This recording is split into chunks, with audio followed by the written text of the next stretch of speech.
What's going on, guys? Boost Auto here. Today we're going to be showing you how to install our S-Series cab lights onto your 4th gen Ram truck that did not originally have cab lights. This is going to apply to 09 to 18 Ram 1500 trucks and 10 to 18 Ram 25 and 3500 trucks. If you have a 19 or newer Ram Classic truck, which is the same as the 4th gen, this is going to apply to that too. So let's get into it.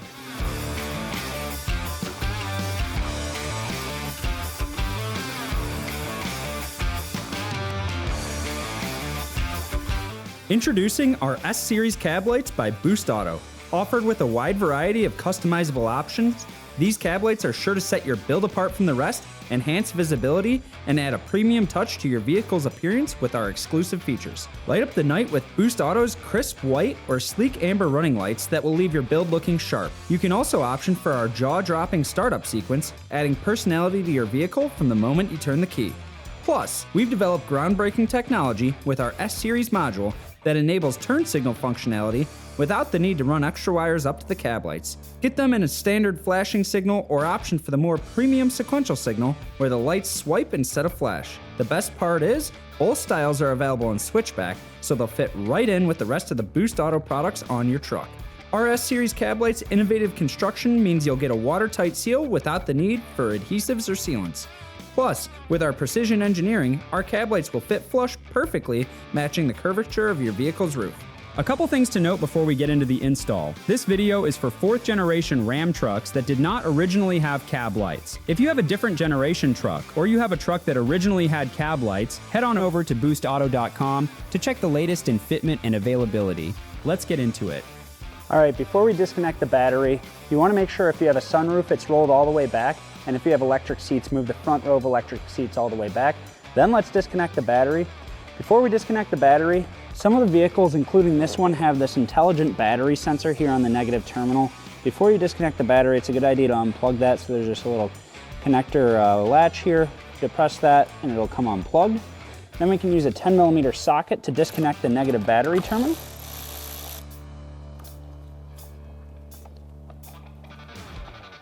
We'll just disconnect the negative battery terminal. If you have an auxiliary battery, make sure to disconnect that at this time too. All right, we need to slightly drop the headliner so we have access to the front portion of the roof. To do that, we're going to be inside the cab of the vehicle. We're going to start by removing the A-pillar. There's these little beauty covers covering up a couple bolts here on the A-pillar. I just have a small pick.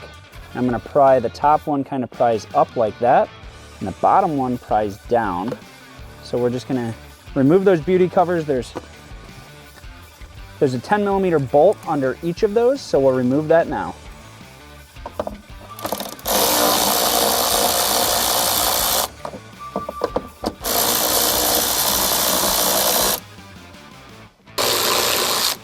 Once those bolts are removed, there's just a couple clips holding this in. Give it a firm pull, and the A-pillar will remove. It's time to remove the sun visor and the sun visor support. The sun visor on this vehicle is held in with two 8mm bolts. We'll remove those now. For the sun visor support, there's one T20 screw holding this in.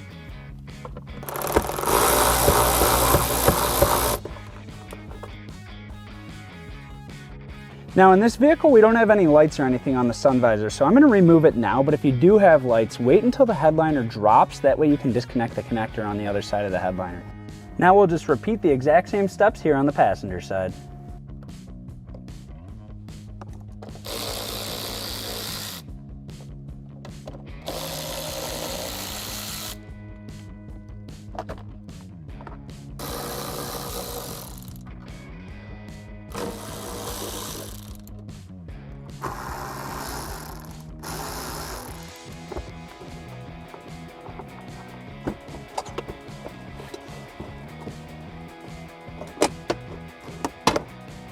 All right, now we need to loosen the B-pillar. We're over here on the driver's side. This vehicle is a crew cab. If you have a crew or quad cab, you're gonna have two bolts here.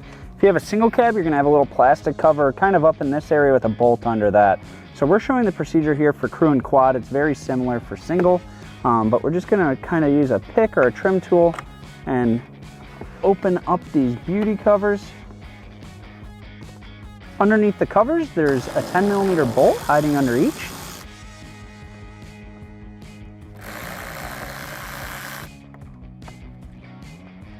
Now we need to remove this cover over the top of the seat belt. You can kind of squeeze the tabs and just pull on it. Then there's a T45 bolt holding the seat belt into place. Remove that now.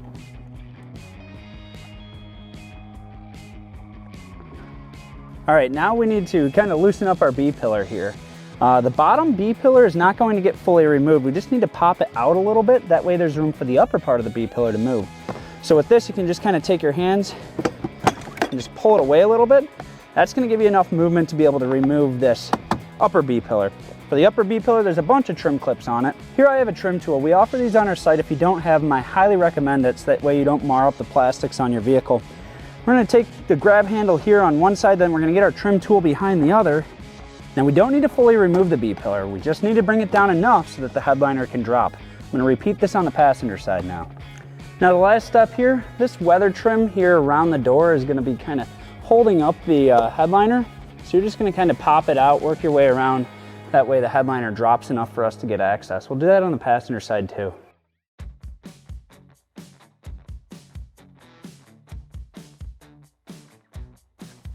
Our template's a little unique. It's really designed to fit onto the roof perfectly. So the first thing we're going to do is we're going to cut it into 3 different sections. All right, after you have it cut into 3 different sections, we're going to cut out the individual templates.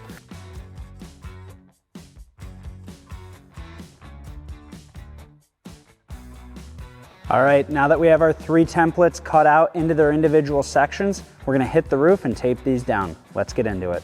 All right, we're up here on the roof. The next thing we need to do is find the center point of the roof. We have a tape measure we've laid out across the roof here. If you have another person, that'd be helpful. Otherwise, you can tape it down. That's what I've done.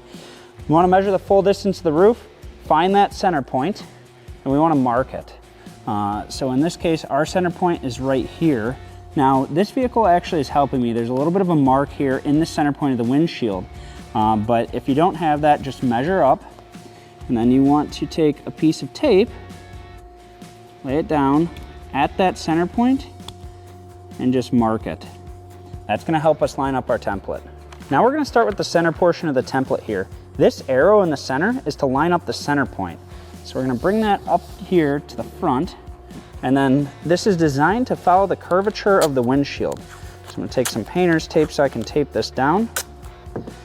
Then I'll line that up, and then line the template up with the curvature of the windshield and the curvature of the roof. So once you have it lined up, you'll tape it down.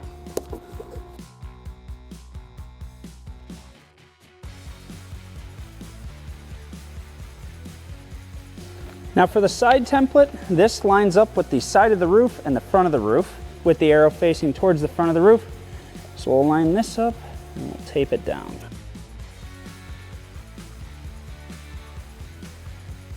And we'll line up the driver's side template in the same way.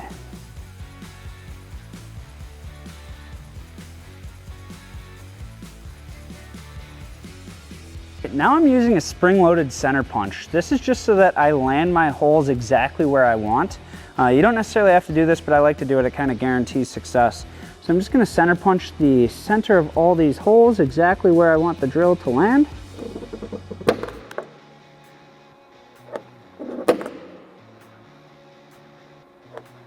I'm going to center punch the entire roof, and then I'll be right back with you. All right. Now I've got an 1/8 inch drill bit and a drill here, and I'm going to drill an 1/8 inch hole right at the center of the targets across the entire of the roof.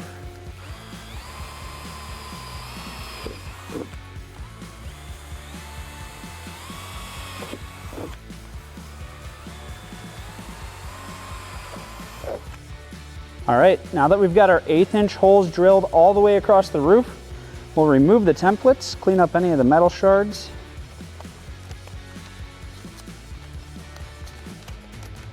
Then we're gonna take some painter's tape and go over, we just need to get this center hole on all of them a little bit bigger.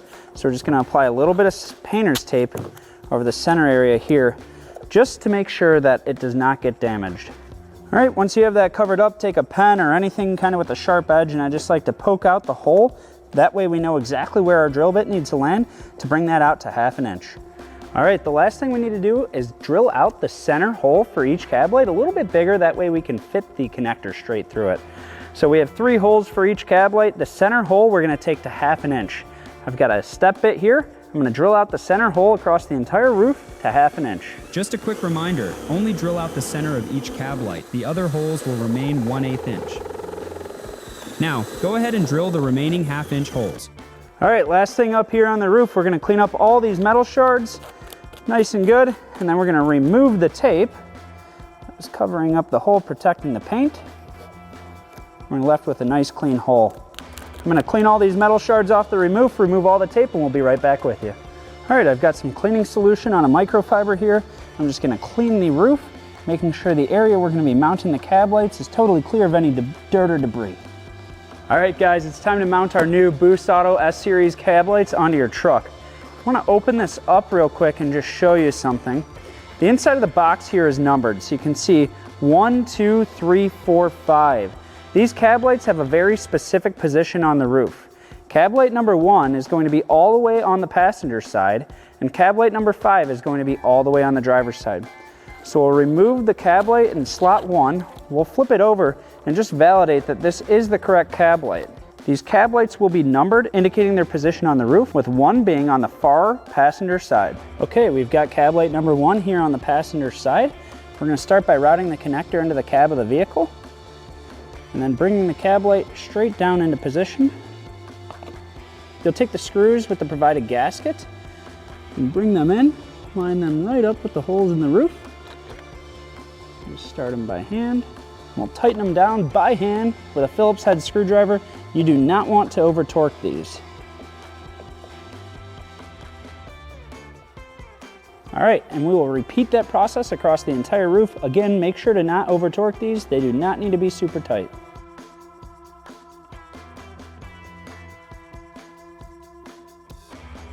All right, now it's time to start our retrofit harness installation. So one end is just gonna be bare wires. The other end is gonna be the end with the connectors that plug into the cab lights.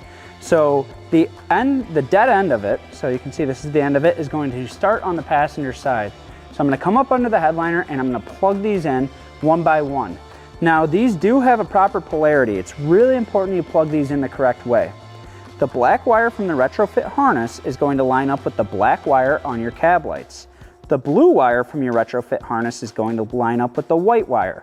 When you're plugging these in, make absolute certain that you're lining blue up with white and black up with black. Once you get the first cab light plugged in, wrap the connectors in electrical tape for added protection and continue with the rest of the harness. Then you can go ahead and secure the harness to the headliner with a few zip ties. And we will continue securing the retrofit harness down the driver's side A-pillar. You do have an airbag here, so it's really important that you tie it up nice and well to the existing harness so it stays clear of that airbag.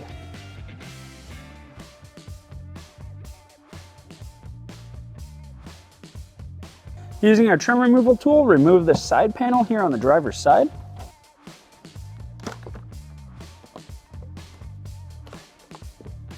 Now we'll take our retrofit harness and route it right down to that area, following the OE harness and pulling the slack through, making sure not to chafe any wires. And we're just gonna take this and pass it straight on down towards the driver's kick panel. Pass it straight down to the bottom side of the dash. Reach up, locate the wire, and pull the slack right on in. Once you have that wire routed, it's time to reinstall this trim panel. You can kind of latch it in and then swing it over. So we'll make sure our wire's out of the way. Then snap it into place. All right, now I've securely tied this up underneath the dash, making sure I'm free of all the pedals, free of the parking brake, everything like that. Just did that with a couple zip ties. Now I have a straightened out metal piece. In this case, this is actually a coat hanger that we've straightened out. We're gonna use this to poke through the firewall. So what I'm gonna do is I'm gonna take our retrofit harness, I'm gonna come to the end of it, take some electrical tape, and tape the retrofit harness to this. Next, I'm going to locate one of the wire pass-throughs in the firewall underneath the driver's side kick panel. This is going to vary depending on the year and trim of your vehicle, but you'll see some wire pass-throughs. We're going to take this and feed it through it so we can pull it up into the underhood area. All right, and now we're in the underhood area. I'm just grabbing that metal piece that I poked through the firewall. I'm going to pull all the slack straight on into the underhood area.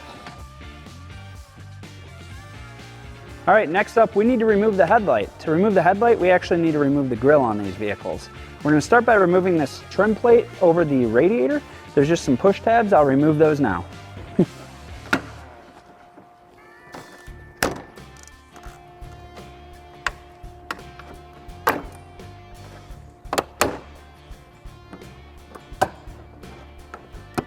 Once all those trim clips are removed, you can remove the upper radiator cover. All right, it's time to remove the grille. There's just 4 bolts and 2 trim clips holding it on. We'll use a 10mm to remove the bolts.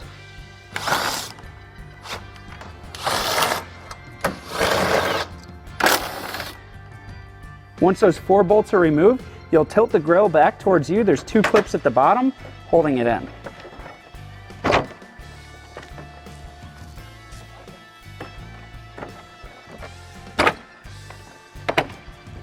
To remove the driver's side headlight, you need to gain access to this panel inside the wheel well. Remove the trim clip to open the panel. Then with a flathead screwdriver, push up on this white retaining tab to release the back of the light. Continue uninstalling the headlight by removing the 2 10mm bolts at the front.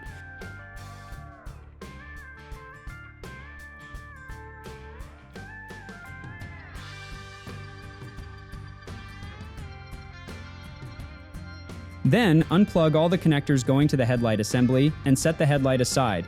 Just a quick note, the vehicle we are working on has aftermarket headlights, so they might look different than yours. With the driver's side headlight removed, you can continue running the retrofit harness down to the headlight connectors.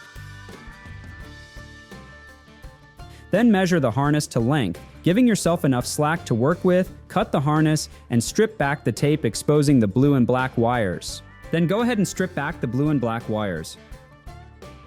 All right, so the Boost Auto S-Series cab lights are offered with a wide variety of options. If you chose to option your cab lights as running light only, we're going to jump into that install. Now, if you chose to option for an option with turn signal, that's going to come with our S-Series module. The S-Series module is also easy to install. It's just a little bit different, so we're going to kind of section this video out. First, we'll go into running light only. If you bought running light only, watch that section. If you did buy with the turn signal functionality, you'll want to watch the section of the video covering this S-Series module installation.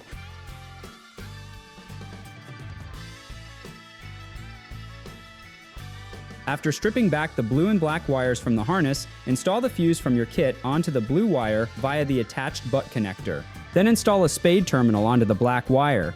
Now use a heat gun to shrink the butt connector. Now, for actually tapping at the headlights, there are 2 different options of headlights on these vehicles. There's a base and a premium. We'll put an on-screen graphic now to show you exactly what the difference is between base and premium. The removal, everything like that's going to be the same. It's just going to deviate the way that you tap to the wires. So we're going to section this out for those with base headlights versus premium. First, we'll get into the base, which is what this truck has. Then we'll jump over to the premium. Now we are going to be connecting your power and ground. Install a red T-tap from your kit onto the wire in pin 2.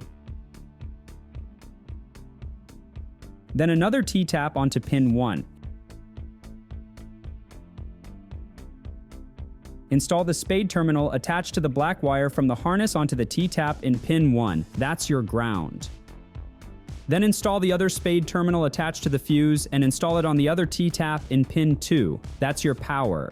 This next section is for anyone with premium headlights who opted for running lights only. For those with premium LED headlights, you're going to be tapping to pins 2 and 9 on this 12-pin connector. First, we are going to pin 2 for power. Install a red T-tap onto this wire.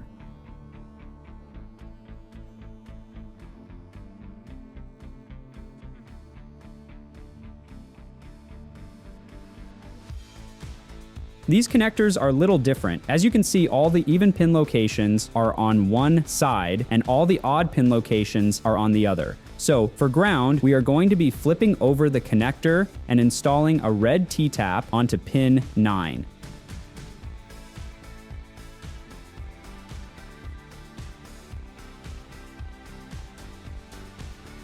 All right, now for the premium headlight here, we're going to be connecting the blue wire from the Boost Auto retrofit harness to the wire at pin 2. So we'll take that wire that we tapped at pin 2, we'll slide the disconnect from the fuse that's connected to the blue wire on the Boost Auto retrofit kit into the wire at pin 2. For the black wire, we're going to connect that to the wire that was connected at pin 9.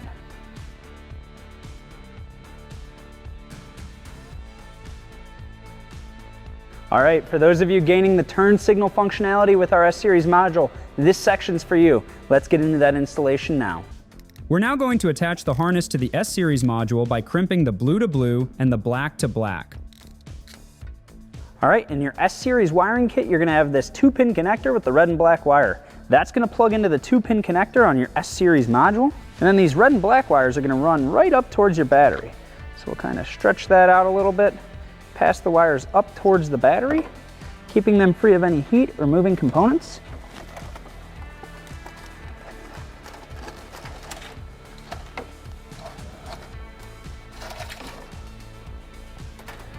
And just bring the length up right here towards the battery, making sure we have enough length to nicely tie this up, and we'll cut off the excess. Now you're going to locate this fuse in your kit, and this is going to get installed onto the red wire. So on the red wire that you just ran up towards your battery, strip the end and install it into the butt connector on this fuse, then crimp it down. Then on the other end of this fuse, use your electrical multi-tool to strip the end and install one of the provided ring terminals onto the end of it.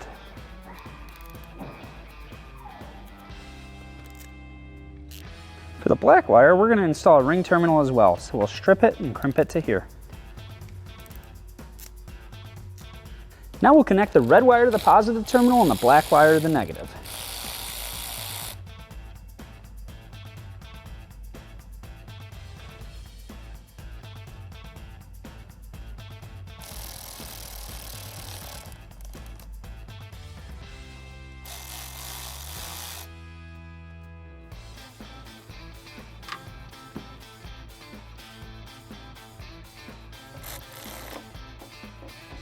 Now it's time to hook up running light as well as turn signal. To do that, we're going to locate this extension harness with 3 wires in it. It's got an orange, a red and blue, and a red and green. The orange and red and blue are going to be staying here at the driver's side headlight. So first we'll start by plugging it into our S-Series module. Then we'll kind of stretch all this out, and we're going to cut the orange and red and blue wires nice and short. They're just going to be tapping right here at the driver's side headlight. Red and green wire we're going to leave long because that's going to end up going over to the passenger side headlight. All right, for the orange and red and blue wire, those are going to get installed right here at the driver's side headlight. We've already cut them to length. We're just going to strip the ends off and connect some spade terminals.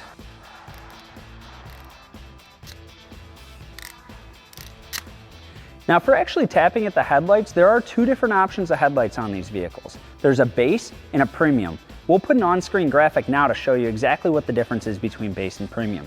The removal, everything like that's going to be the same. It's just going to deviate the way that you tap to the wires. So we're going to section this out for those with base headlights versus premium. First we'll get into the base, which is what this truck has, then we'll jump over to the premium. On the base headlights, you want to locate this turn signal and park lamp connector. It's this 3-pin connector here. Now we have some wiring going on here because somebody had aftermarket headlights on this vehicle we're working with, but we're going to be tapping the pins 2 and 3. Pins 2 and 3 with the connector tab, the red connector tab on top, are going to be in the middle and right positions when looking at it from the rear. We're going to follow these wires back a little bit here and install a T-tap onto them. So we're going to take a red T-tap. If needed, you can use an electrical multi-tool to help squeeze it down. Then we're going to connect to the wire from pin 3 and install a T-tap onto them. So we're going to take a red T-tap. If needed, you can use an electrical multi-tool to help squeeze it down. And lastly, we're going to connect the orange and red and blue wires. The red and blue wire is going to connect to the wire at pin 3. So looking at it like this, we're going to follow the wire from pin 3 straight back, and we're going to install the red wire with blue tracer into the T-tap. The orange wire is going to be connected to the wire at pin 2. All right, for those of you with a premium headlight, now it's time to tap into your headlight. Your headlight connector is going to look somewhat like this. These connectors are numbered, so you can actually see right up here, pin 12, that the connector tab on top is in the top row, one over from the left. We're going to locate the wire from pin 12, and we're going to install a red T-tap onto it. We'll fold it over until it latches. If needed, you can use some pliers to help squeeze it down.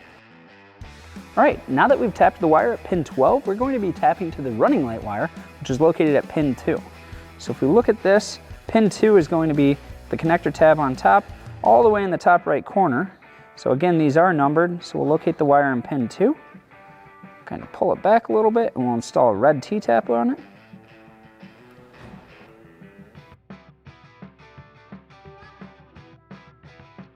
Now that that's done, it's time to connect the wires from our S-Series module. The red wire with a blue tracer is going to be connected to the wire at pin 12. And the orange wire is going to be connected to the wire at pin 2. The last thing we need to do is connect our passenger side turn signal for those of you installing the S-Series module. Passenger side turn signal is controlled by this red wire with green tracer. We need to pass that over to the passenger side.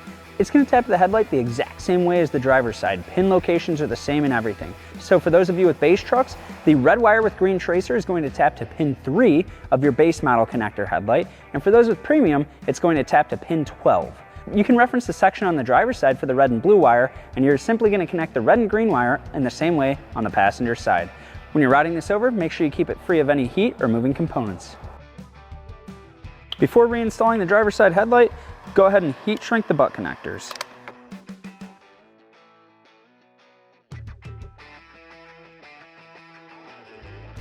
Now before we reinstall our headlight, we're going to tie all of our wires up.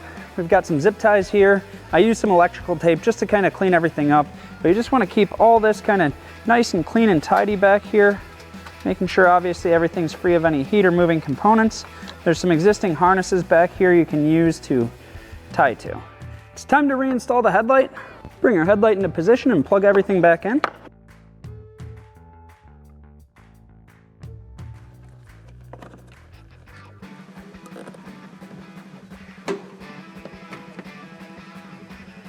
Once the headlight's back into position, we'll reinstall our 2 bolts. The longer one goes facing down.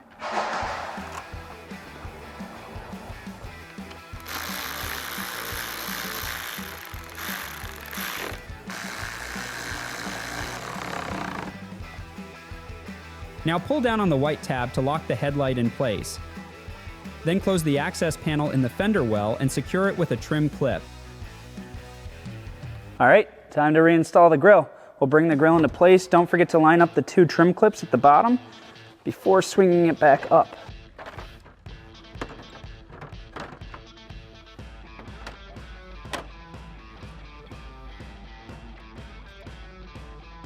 All right, time to reinstall the bolts into the grille. Now there are different style bolts. There's one with a machine thread and one with more of a coarse thread that goes into like more plastic. The coarse thread ones are going to go on the 2 outside ones. The fine thread ones are going to go on the inside ones. Coarse one on the outside, fine one going into metal, another fine one, and a coarse one.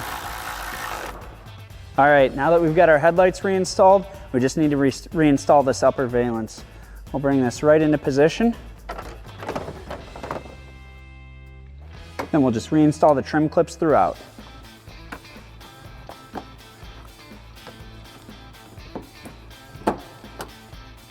Now let's go reinstall the interior and we'll be right back with you. All right, it's time to bring the headliner back into position.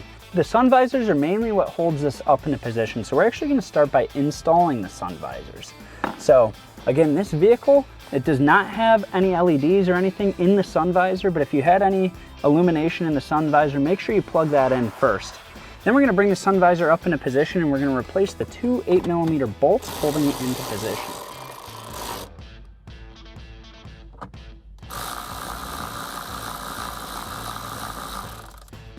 Then with the T20, we'll reinstall the support bracket.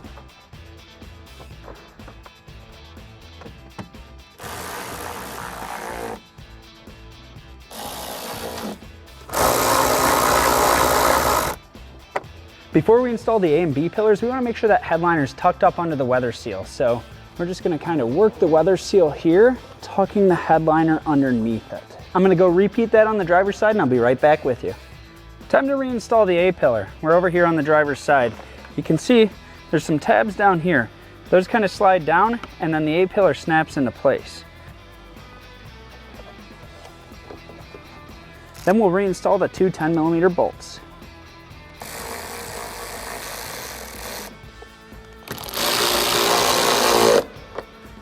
Afterwards, we'll just snap the covers back into position. All right, time to reinstall the B-pillar. To begin, we're gonna bring the upper section of the B-pillar into position here. Now you have these tabs that interface up. So you're gonna start by bringing it down and then bringing it up and capturing the headliner within.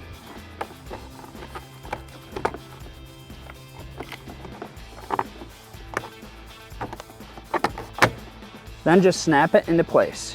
Now we're gonna reinstall the seat belt. This is a T45 Torx. Bring it into position, start it by hand, then snug it down nice and snug with a ratchet.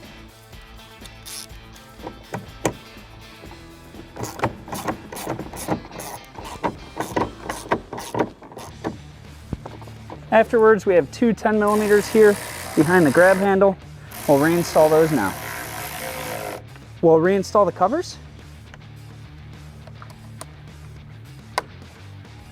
Then we'll snap back in the lower B-pillar. Just bring it in position, give it a nice firm push.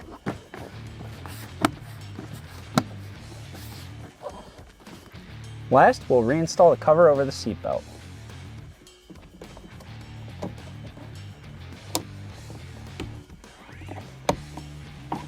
Now we'll repeat the steps on the passenger side, and then we'll be ready to reconnect the battery. If your battery did have this sensor on it, make sure to plug it back in. And just like that, the installation of our retrofit S-Series cab lights are complete on our 4th generation Ram trucks.